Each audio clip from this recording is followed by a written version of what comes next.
Hi all, so this is a brief tutorial about how to use PowerPoint animations. So the first thing to do is you want to actually load a PowerPoint.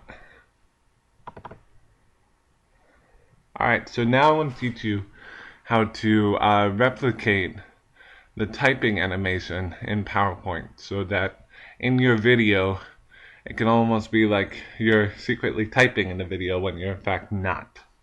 So to do that, you find a text you want to insert that animation in, and you highlight it. Then you go to animations.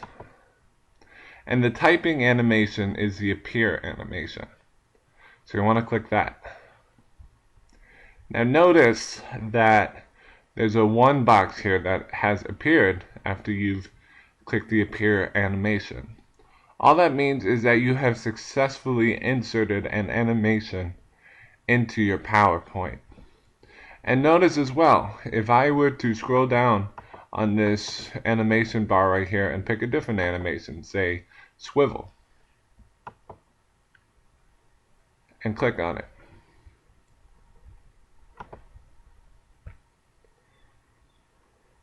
that doesn't add another animation. You don't see a 2 here. What it does is PowerPoint does not know when you click on this animation bar whether you are adding an animation to your PowerPoint slide or whether you choose or are wanting to change the animation. So it just assumes that you're changing the animation. So let's just go back here and continue with creating the text typing animation. And so what we do to do that is we go to this bar called animation pane. And we go to this down arrow. We click on it and we click effect options. So to create the text typing animation, all you do is instead of all at once here in animate text, you go to by letter. And you decrease this to as low as possible. The idea behind this bottom bar here is when it's high, when C appears, it takes forever for E to appear. When it's low, when C appears, it takes very little amount of time until E appears, right here. It's a second's delay between the appearance of letters. You can think of it that way.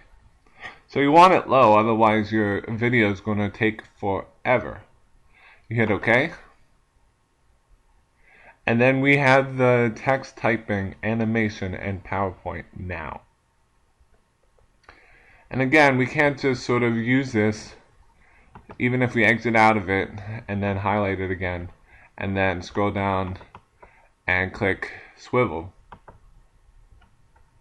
That won't give us a new additional animation. It's just PowerPoint, assuming that we want to change the animation that's there. So let's undo that. And we still have the text typing animation now. If we want to add an animation, we go to this bar, add an animation. And we scroll down to the one we want. And notice how now we have a 2 there instead of a 1. PowerPoint knows, because we hit add animation, that we're seeking to add an additional animation. And notice how, let's go back. Notice how if I highlighted it and I add an animation, that it only does that add an animation for the highlighted text. Let's go back now. Notice what happens when I don't highlight it. It does it for both. Because PowerPoint is making a guess that you are meaning that animation to be for both parts of your slide text when you don't specify it by highlighting it. So it's a quick fix. You just hit the animation you don't want. Each one of these letters both represents an animation you've added and the order the animation is going to happen in your PowerPoint. So if you don't want this 3 animation, this particular text to disappear on the third click or the third choice, just click it and delete. Now a couple other things. Let's add another animation for this particular text down here. Maybe a float in. And then add a removal. And notice how, because I didn't highlight it again, it added it for both of the texts. So I just delete the one I don't want. And it fixes it automatically.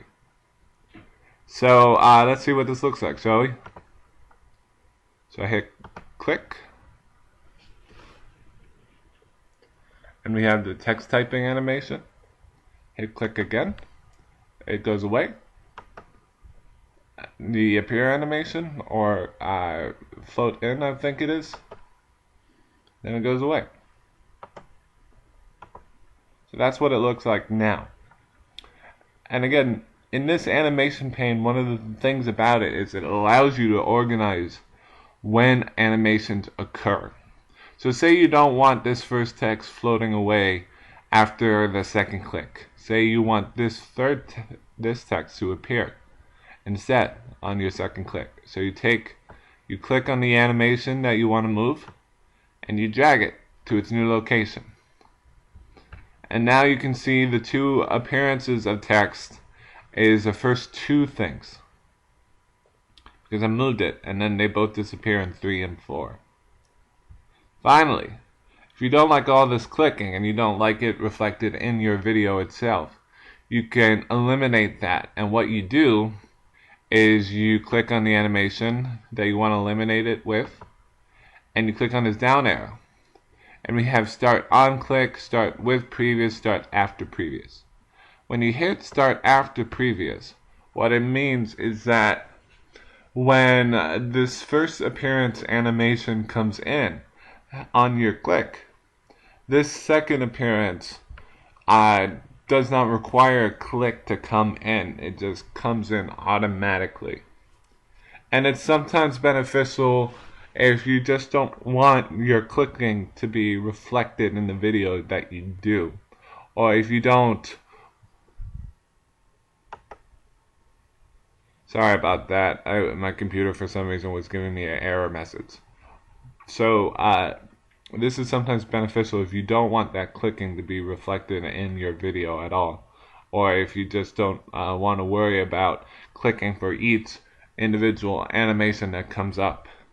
But it doesn't allow you to automatically switch from animations on one slide to just quickly go to the other slide without you actually doing anything. To do that, you go to slideshow, you record slideshow, say from the beginning, and to do that automatic switching of slides, you have to just do slide and animation timings. And this doesn't allow you to do that. It just allows all the animations to sort of pop up one after another on the slide you're on without you doing anything. And that's about it. For PowerPoint animations, feel free to explore at your whim all the different effects that you can do. Have a good day.